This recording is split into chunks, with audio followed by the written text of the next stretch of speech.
Bwana mukulu w'Eklezia St. Matia Mulumba e Kampala Mukadde Father Denis Sebugwa wasiba Abakristu obutajaganya ku lunaku olw'okuna olukulimira amazuukira kuba lubeera lunaku lwa kutendereza saako n'okwenenya. Bino ebyogedde olunaku olw'eggulo bwe babadde banaza abantu ebigere. Misa Mukama waffe Yesu Kristo agikulembedde era yasoma essaala ng'asabira ensi ekyuke etereere ebeere ennungi ng'entuuyo ze yattulukuka zaali zittuluka nga musaayi.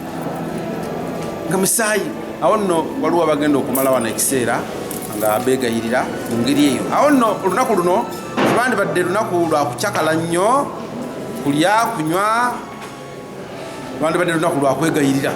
Bano banaziddwa Father Joseph Luzindana era we yabadde tenda banazi yasukwa nyonyola lwaki banazi b'ebigere. Kufana kuona tumugudde kati tuyingira kati bakufana kukola ki nakuona either sitani awangula oba Yesu akola ki nawe olwaleero kati oyimiridde wano bamu byonna byonna oba oyina ssente oba oyo wasoma biki oba kwebidde toyumya ebyo nasula eri kati kufana kola ki nakuona tuyingira eguloba tetuyingira. Mulinnya lya Ppaasika n'ery'Omwana n'ery'Omwoyo Omutuukirivu.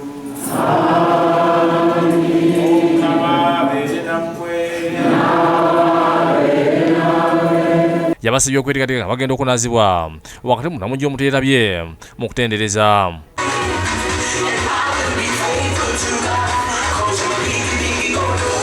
Ate mu kusaba okubadde ku Liberty Worship Center Lugala abaana basomesezza okufaana okuziikira kwa Yesu wamu n'okubakuutira okuuma emirembe mu ggwanga nga bakoze.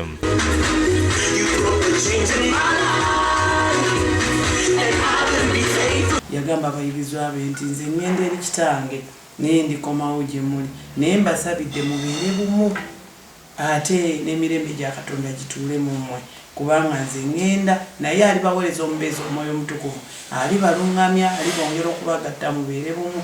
Kati naffe kye tusaba nti Mukama waffe Yesu Kristo ono yatufiira ku musalaba ffenna yatugamba tubeere bumu. Dennis Kambogo, Nairobi na Nantale bakusakidde eggulu ino ku lwa Bukedde TV.